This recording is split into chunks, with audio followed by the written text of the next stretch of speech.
So the Spirit Award nominations finally came out, and here I am, finally, a couple days later, to be able to talk about them. I'm sorry I wasn't able to get this video out sooner. I've been incredibly busy over my Thanksgiving break, shooting my short film, being in somebody else's short film, doing schoolwork, and overall just being incredibly busy. But with that is a gift and a curse. The curse is the fact that obviously this video is not out till much later, but the gift is that I've been able to analyze these actual nominations further and think more and deeply about what they mean for the future and for Oscar nominations and possibly even wins. Now, people have sort of said that the Spirit Awards are not strong precursors for the Oscars.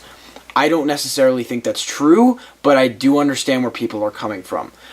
There is a pretty strict guideline in order to be nominated for the Spirit Awards. You have to have a budget of under $20 million. I don't know what the budget of Darkest Hour was. I couldn't actually find it, but I'm imagining it's over $20 million because it didn't show up anywhere. And if it has a budget of under $20 million, well, that is a sure as shit bad sign for that movie.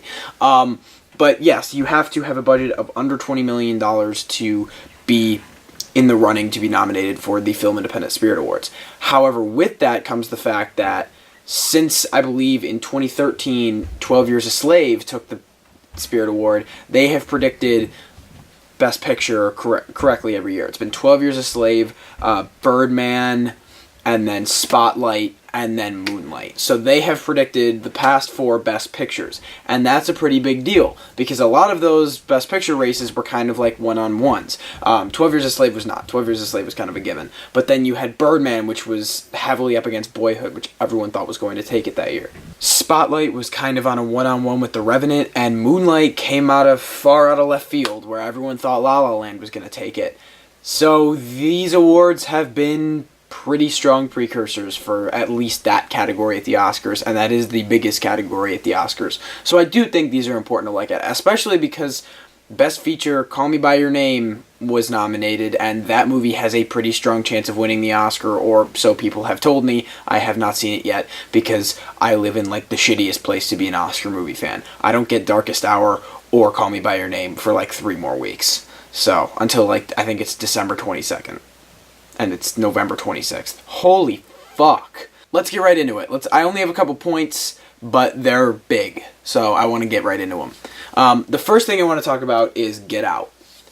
Holy shit. Get Out, I had sort of always been mixed on in my head.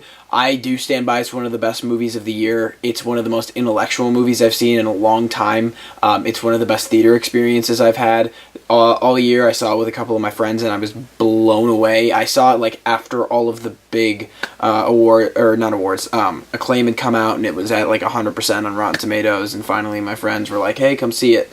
And so I went, and I loved it. But the release date was the thing that was always getting to me. The fact that this thing didn't even have a summer release date, it was before that, was always a huge turnoff for me. It was hard for me to believe that this thing was going to have the ability to really be there for the Oscars, especially considering the Oscars are early March now. And nominations are still in January, though. But man, did this thing show. This thing tied Call Me By Your Name for the most amount of nominations, and I think that is a big, big deal for them. On top of the fact that with all of this controversy with the Golden Globes and the fact that it's up for comedy or musical, which, like, while part of me understands it, because there are comedic aspects of this movie is not a comedy at all, really. It's a horror drama film with comedy elements. It's not a comedy movie. However, what does come with that is the fact that I think it has a much larger shot of winning at the Golden Globes. So, I don't know. What are you going to do? But I think that the fact that this is happening will give the Academy voters a chance to go, okay, well, they fucked up. Let's show them how it's done, and just give it an assload of nominations. I don't think it will win anything, personally. I don't see Get Out winning anything. I know a lot of people are saying, oh, it'll take original screenplay, but I don't know. I think 3 Billboards Outside Ebbing, Missouri has a very strong chance of taking that award. Whether Jordan Peele will be nominated for directing or not, I think is kind of a toss-up. I don't know about theirs. Directing Best Director is actually kind of a tight category this year. Whether you want to see Christopher Nolan get placed in there, Steven Spielberg, Luca Guadagnino, Greta Gerwig, there is some strong competition for Best Director this year, so I'd be interested to see if he'll show up in there. Martin McDonagh. But this is, I think, the best chance it's had in a very long time to take a Best Picture nomination, and I now think it will. Especially if it continues to show up, like when it shows up at the Golden Globes inevitably, and if it shows up at the BAFTAs, and if it shows up at the SAG Awards. I don't know. I'd like to see how this movie continues in terms of its trends, but it is in a very good spot for nominations right now, and I think its odds have shot up significantly from where it was a couple months ago. The Florida Project was a really interesting case. Because it took a Best Feature nomination. They call it Best Feature. But really nothing else other than a Best Director nomination, which is very interesting. I think I said in my review for The Florida Project that this movie will either catch on like wildfire or wither away and die. And I think we're sort of getting more towards the withering away and dying. However, the fact that it was nominated for Best Feature like completely throws that off. The one that's shocking everyone though is the fact that Willem Dafoe was not nominated for this, which is pretty crazy. I think that fact in and of itself, I don't think it eliminates his odds of being nominated, but I think it really hits his odds of winning. I think that hits it a lot. And I think calling him an early frontrunner is sort of a ballsy choice, especially I have seen this movie. I don't know. He's pretty good, but he's nothing really like special.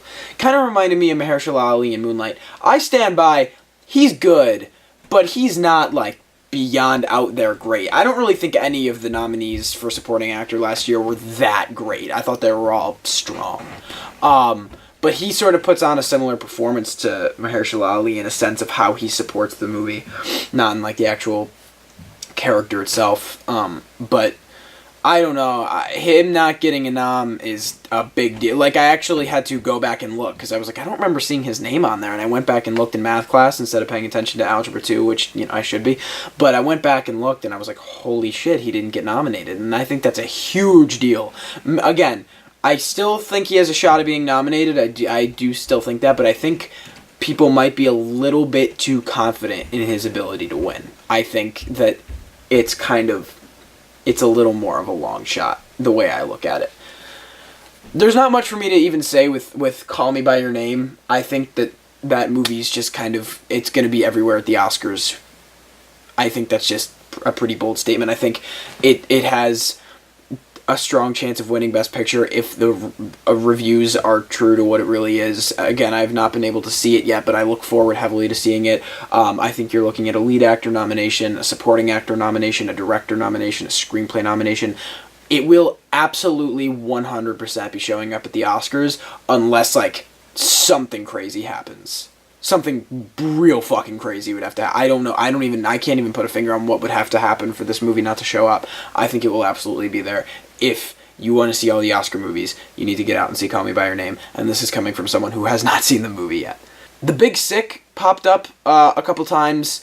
And this is obviously not a huge one, but I think that, like, it showing up signifies that it will be at the Oscars. However, slightly. I think a original screenplay nomination, pretty positive on that. I think usually you see a movie like that released in the summer but kind of had like a strong following afterwards will show up at the Oscars. I think that's going to be The Big Sick. And then maybe Holly Hunter. Because again, like, supporting actress isn't really that tight this year, at least from what I've seen. I know people are predicting Melissa Leo for that Nova Priests, but I've heard jack shit about that movie. I don't know. I've just heard nothing about it, and I don't even think she was nominated for this. So I don't know. I think supporting actress is kind of like down the line. We're gonna see 5 that are kind of locked in. But I don't know. Other than that, I don't really see too much with The Big Sick. I think 2 nominations at most.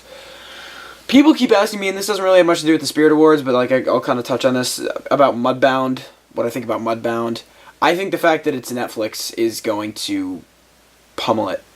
I just do. I don't think the Academy voters are going to start awarding Netflix films yet. They're rewarding Amazon films because they get wide release in theaters, and Netflix has not done that yet. And the same thing with Beasts of No Nation. I think that movie being Netflix absolutely destroyed its odds of being nominated, whether that be Idris Elba or Best Picture or Best Director. It did not show up. I don't think Mudbound will show up because of Netflix. I'm not saying it's like Netflix is evil. I'm saying like it's just I don't think the Academy voters are going to award a Netflix film. Is someone calling me right now? Hey Max. Hey Max, I'm recording my Spirit Award nomination video. Did I totally just interrupt your review? Yeah, say hi.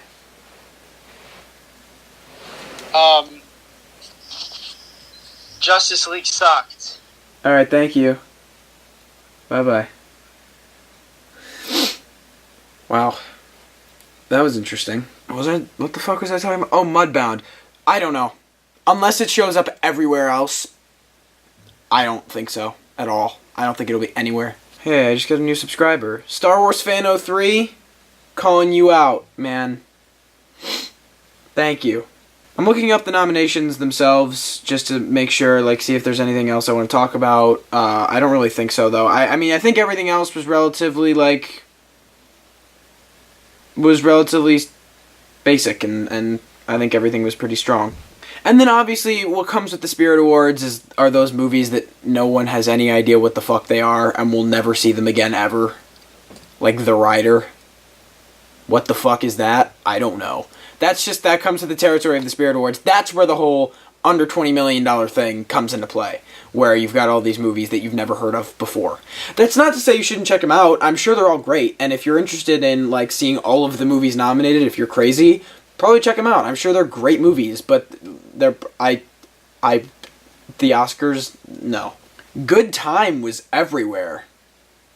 That was kind of weird. It still won't be at the Oscars.